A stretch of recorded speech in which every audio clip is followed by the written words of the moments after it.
o dia em que Deus libertou meu filho. Sandra olhava pela janela da cozinha enquanto lavava a última louça do jantar. As mãos tremiam levemente, não pelo frio da noite, mas pelo peso que carregava no coração.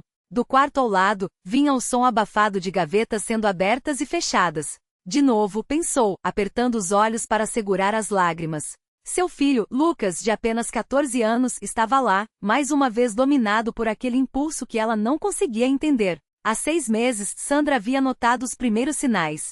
Objetos pequenos desapareciam da casa, uma caneta, um relógio de pulso antigo do falecido marido, até mesmo notas de dinheiro que ela guardava na gaveta da mesa de cabeceira. No início pensou que fosse distração, mas quando a diretora da escola ligou para dizer que Lucas havia sido pego furtando a carteira de uma colega, o mundo de Sandra desabou. O diagnóstico médico foi cruel. Cleptomania, um transtorno compulsivo que o fazia roubar sem necessidade, apenas pelo alívio momentâneo que o ato lhe trazia. Ele não é um ladrão, doutora, Sandra havia suplicado, segurando o prontuário com mãos trêmulas.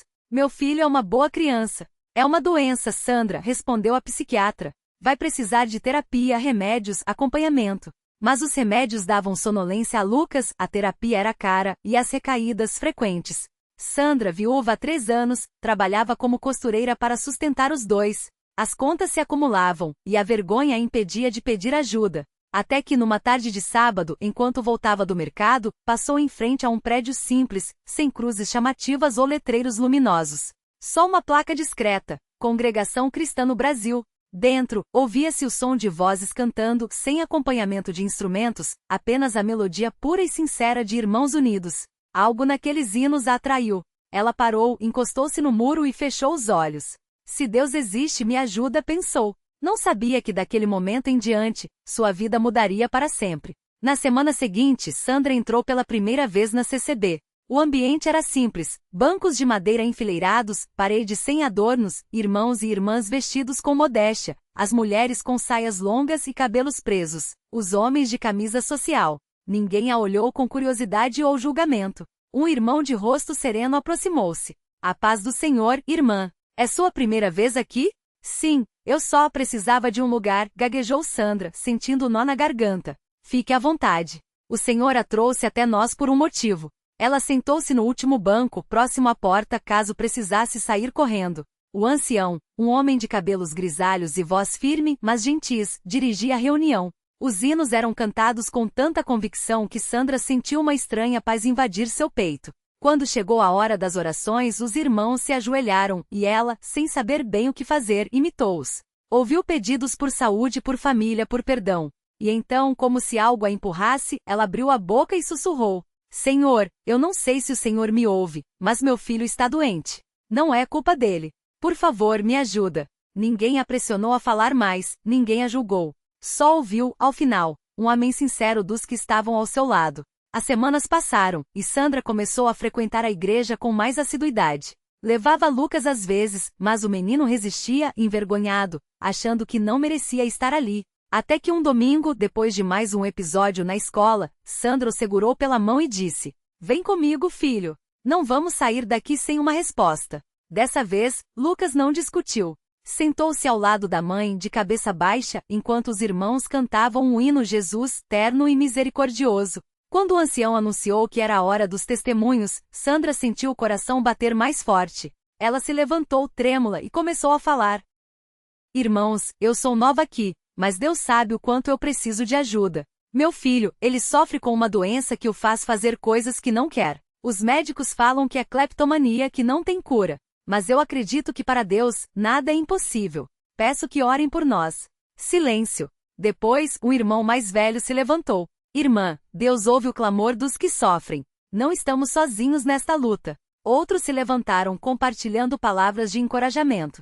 Então, o ancião pediu que todos se ajoelhassem.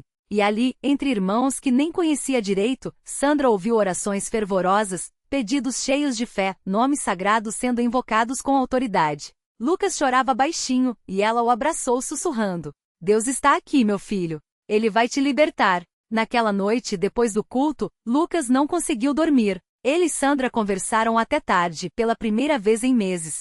O menino confessou o quanto se sentia preso, como se uma voz dentro dele o obrigasse a fazer aquilo, mesmo sabendo que estava errado.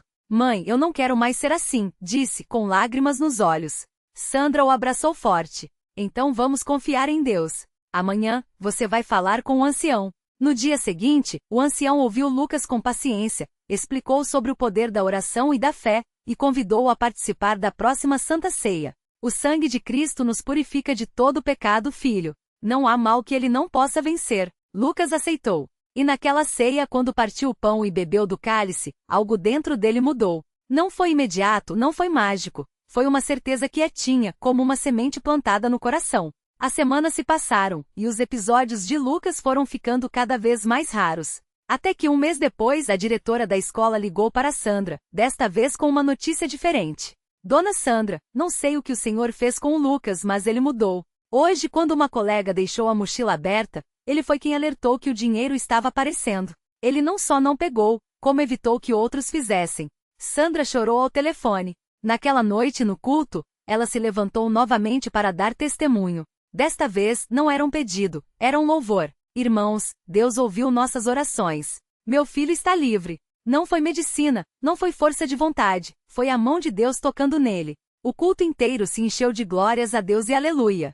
Lucas, ao seu lado, sorria timidamente, mas com uma luz nos olhos que não estava lá antes. Alguns meses depois, Lucas foi batizado nas águas. Quando emergiu da pia batismal, Sandra o abraçou, molhada pelas águas e pelas lágrimas. Agora você é novo, meu filho, ela sussurrou. E era verdade. Não que a vida tivesse ficado perfeita e ainda havia desafios, ainda havia dias difíceis. Mas agora eles sabiam, não estavam sozinhos. Deus havia mostrado que onde a medicina falha, onde a força humana se esgota, a fé move montanhas. Hoje Sandra é uma irmã ativa na CCB. Sempre que pode, ela conta sua história para quem chega desanimado, com o coração partido. Não importa o tamanho do seu problema, diz ela. Na congregação cristã, você vai encontrar irmãos que oram de verdade, que acreditam de verdade. Porque Deus não mudou. Ele ainda faz milagres. E quem a ouve, olha para Lucas, agora um jovem que ajuda nas atividades da igreja, que estuda a Bíblia com dedicação, e sabe, essa história não é só mais um testemunho. É uma prova de que quando o homem se humilha e busca a Deus de todo o coração, o céu responde. Porque a fé não é só acreditar que Deus pode, é saber que Ele vai. A vida de Sandra e Lucas mudou tanto que até os vizinhos notaram. Aquele menino que antes mal conseguia sentar na cadeira de rodas, agora corria pelo pátio da igreja, ajudava a arrumar as cadeiras depois dos cultos e até participava dos ensaios do coral infantil. Muitas vezes, as pessoas que passavam pela porta da congregação cristã no Brasil e viam Lucas brincando com as outras crianças nem imaginavam o milagre que Deus havia operado ali. Um dia, uma senhora chamada Maria chegou à igreja arrasada. Seu filho Pedro, de apenas 9 anos, havia sido diagnosticado com uma doença rara nos ossos. Os médicos disseram que ele nunca mais andaria direito, que a dor só ia piorar. Maria já tinha ido a vários lugares buscando ajuda, mas nada adiantava. Até que uma amiga que ouvirá o testemunho de Sandra, a levou até a CCB. Irmã, eu não aguento mais ver meu filho sofrer, chorava Maria, segurando uma foto de Pedro no colo. Dizem que não tem jeito, mas eu não posso aceitar isso. Sandra a abraçou forte e com os olhos brilhando disse, eu também já ouvi isso, mas Deus é maior que qualquer diagnóstico. Vamos orar? Naquela noite, durante a reunião de oração, os irmãos se uniram em clamor. Lucas, que já conhecia bem o poder de Deus, se ajoelhou ao lado de Pedro e orou com uma fé que só quem já viu o impossível acontecer poderia ter. Senhor, o Senhor curou minhas pernas, disse o menino com voz firme. Eu sei que o Senhor pode curar o Pedro também. Dias depois, Maria voltou à igreja com os olhos cheios de lágrimas, mas dessa vez eram lágrimas de alegria. Irmãos, Deus ouviu nossas orações, exclamou segurando a mão do filho, que agora conseguia dar passos firmes sem ajuda. Os médicos não acreditam. Disseram que é inexplicável, que a doença regrediu de uma forma que eles nunca viram. E assim, mais uma família experimentou o mesmo Deus que havia transformado a vida de Sandra e Lucas. Porque na congregação cristã no Brasil, não se prega só a palavra, vive-se o poder de Deus. Não é teoria, não é filosofia. É fé que se vê, que se toca, que muda vidas. E toda vez que Lucas ajuda a distribuir os hinos antes do culto ou quando Sandra abraça alguém que chega desesperado, eles sabem, não são heróis. São apenas instrumentos nas mãos de um Deus que ainda opera milagres. Porque Ele não mudou. E nunca vai mudar. Naquela mesma semana, enquanto o testemunho de Sandra e Lucas ainda ecoava nos corações dos irmãos, outra família chegava à igreja com o peso do desespero. Era Dona Maria, uma senhora de mãos calejadas pela luta, e seu neto, Pedro, um menino de 10 anos que há meses não conseguia nem levantar da cama. Pastora, não aguento mais ver ele assim, chorava Dona Maria, segurando uma foto do neto sorrindo, antes que a doença rara o deixasse fraco, quase sem forças. Os médicos falam em tratamentos caríssimos, coisas que eu não tenho como pagar. Mas eu ouvi falar que aqui Deus faz o que o homem não pode. O menino, deitado nos braços da avó, mal conseguia abrir os olhos. Seu corpo magro tremia a cada respiração. A pastora, com aquele mesmo olhar cheio de fé que já havia visto tantos milagres, colocou a mão na testa de Pedro e começou a orar. Não eram palavras bonitas ou ensaiadas, era um clamor do coração, como de uma mãe que não desiste do filho. Senhor, o Senhor viu a fé dessa avó. Ela veio até aqui porque acredita que o Senhor é o Deus dos impossíveis. A voz da pastora encheu o templo, e os irmãos ao redor começaram a se ajoelhar, unindo suas vozes àquela súplica. De repente, como um sopro de vida, Pedro mexeu os dedos. Dona Maria segurou a mão dele, trêmula. Neto, você está sentindo alguma coisa? Perguntou com a voz embargada. O menino abriu os olhos devagar, como se estivesse saindo de um sono profundo. Depois, com um esforço que parecia sobrenatural, tentou se sentar. A igreja inteira prendeu a respiração. E então, aos poucos, Pedro se levantou. Primeiro apoiado, depois com passos incertos, mas firmes, caminhou até os braços da avó. Vovó, eu tô bem, sussurrou, enquanto lágrimas escorriam pelo rosto de Dona Maria. Glória a Deus! Gritou alguém no fundo do templo. Em segundos, o lugar virou um mar de louvor. Pessoas chorando, abraçando uns aos outros, agradecendo. Os que antes duvidavam agora viam com seus próprios olhos. Deus não tinha se esquecido deles. Nos dias seguintes, Pedro voltou ao médico. Os exames que antes mostravam um quadro grave, agora não indicavam mais nada. Os profissionais balançavam a cabeça, incrédulos. Não tem explicação médica, disse um deles. É como se a doença simplesmente tivesse sumido. Dona Maria não precisava de explicações. Ela já sabia. Naquela igreja, ela tinha encontrado mais do que esperança. Tinha encontrado um Deus que ouve, que age, que muda o que parece sem solução. E assim como Sandra e Lucas, ela e Pedro passaram a fazer parte daquela família de milagres. Toda vez que Pedro corria pelo pátio da igreja ou ajudava a arrumar as cadeiras, era um lembrete vivo, onde o homem diz, é impossível, Deus diz, eu ainda sou Deus. Porque na congregação cristã no Brasil, não se conta apenas histórias de fé. Vive-se elas. Todos os dias. Naquele mesmo domingo, enquanto Dona Maria abraçava Pedro com lágrimas de gratidão, do outro lado do templo, um jovem chamado Tiago lutava contra uma batalha silenciosa. Ele havia chegado arrastado pela mãe, desanimado, depois de meses sem conseguir um emprego. As portas se fechavam, as contas se acumulavam, e a desesperança já tinha se instalado em seu coração. Filho, hoje é o dia, a mãe sussurrou, apertando sua mão. Deus vai te surpreender. Tiago apenas assentiu sem muita convicção. Já tinha ouvido promessas antes. Mas quando o pastor começou a orar pela congregação, algo dentro dele se mexeu. Não eram palavras bonitas, era uma certeza que ele não conseguia explicar. Quando o pastor falou, hoje alguém aqui vai receber uma porta aberta onde só havia paredes, Tiago sentiu um arrepio. Na segunda-feira, sem nenhuma expectativa, ele resolveu passar na última empresa onde tinha deixado o currículo, só para não desistir completamente. O gerente o reconheceu na hora. Tiago, você sumiu. Estávamos te procurando há semanas, a vaga é sua, se ainda quiser. O salário era melhor do que ele imaginava. As condições perfeitas. E o mais incrível, a vaga tinha sido aberta naquele mesmo dia, depois de meses congelada. Quando Tiago voltou para casa com o contrato assinado, a mãe chorou. Não foi sorte. Não foi coincidência. Foi a mesma fé que tinha curado Pedro, que tinha restaurado o casamento de Sandra e Lucas, agora mudando o destino de um jovem que estava prestes a desistir. E assim como o efeito dominó, os milagres continuavam. Na fileira dos fundos, uma senhora chamada Ana clamava por seu filho viciado em drogas há anos.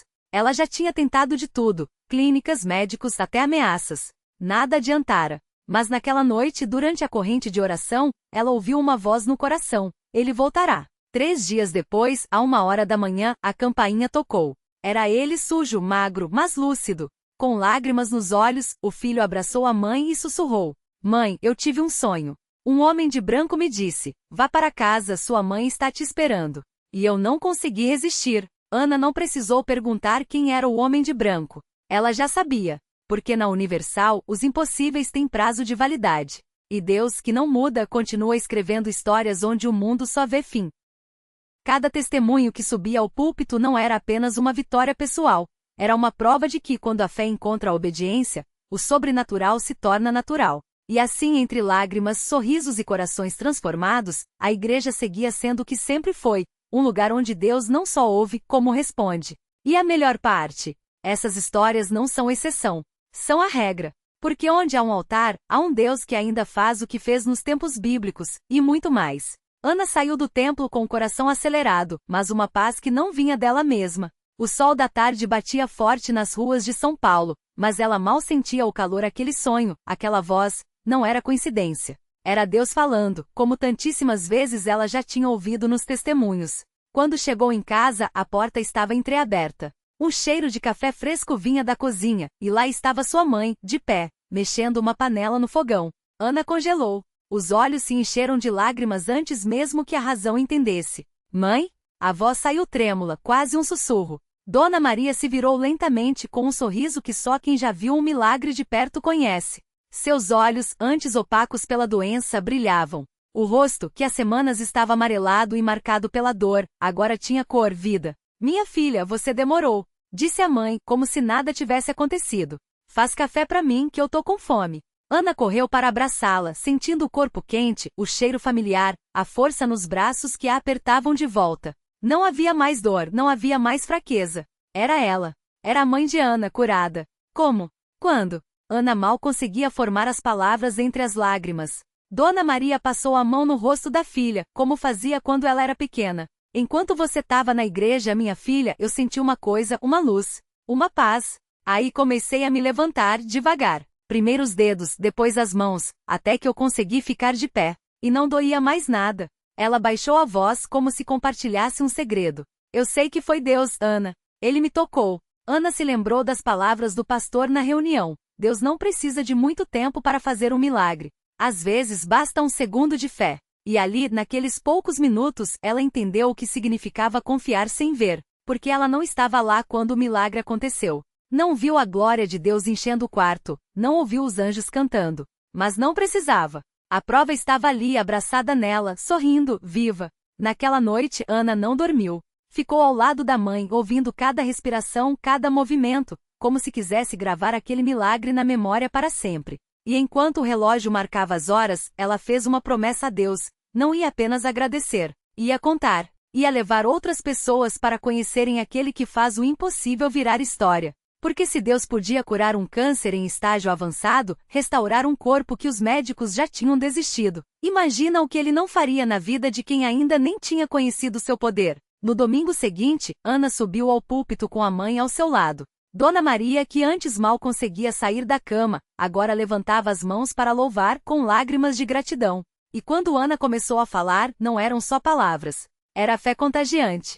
Se Deus fez por nós, Ele faz por você também. Ela disse, olhando nos olhos de cada pessoa na igreja. Não importa o que os médicos falem, não importa o que o mundo diga. Se Deus é por nós, quem será contra? E ali, entre aleluias e lágrimas, mais corações foram tocados. Porque cada milagre na Universal não é só uma história bonita. É um convite. Um chamado para acreditar que sim, Deus ainda age. E que o próximo milagre pode ser o seu. O milagre que não terminou ali. Naquela noite, enquanto a igreja ainda ecoava com os louvores, uma mulher chamada Clara, que há anos lutava contra uma doença considerada incurável, aproximou-se de Ana com os olhos cheios de dúvida e esperança. E se o meu milagre não vier? Ela perguntou com a voz trêmula. Ana sorriu, segurou suas mãos e respondeu, ele já está a caminho. Você só precisa crer como quem já o recebeu. Dias depois, Clara voltou ao templo, desta vez, não com muletas, mas com um exame médico em mãos, remissão total. Sem explicação científica. O auditório explodiu em glórias e Dona Maria, agora plena de força, abraçou Clara como uma mãe abraça a filha que voltou do deserto. Deus não escolhe quem merece, filha. Ele escolhe quem confia, sussurrou. A lição que ficou. Aquele milagre não foi só a cura de um corpo, mas o renascimento de uma fé que muitos haviam enterrado. Ana aprendeu que Deus não age por obrigação, mas por amor, e que às vezes, Ele espera apenas um sim sincero para transformar o impossível em testemunho. O convite que permanecer. Hoje, quem passa pela porta daquela igreja ouve histórias como a de Ana, Dona Maria e Clara. Não como lendas, mas como provas de que Deus ainda escreve finais felizes para quem o deixa ser o autor. E se você está lendo isso agora, saiba, seu milagre não é uma questão de se mas de quando. A pergunta não é se Deus pode. É se você está disposto a crer antes de ver. Porque para Deus até o impossível é só um convite para mostrar seu poder.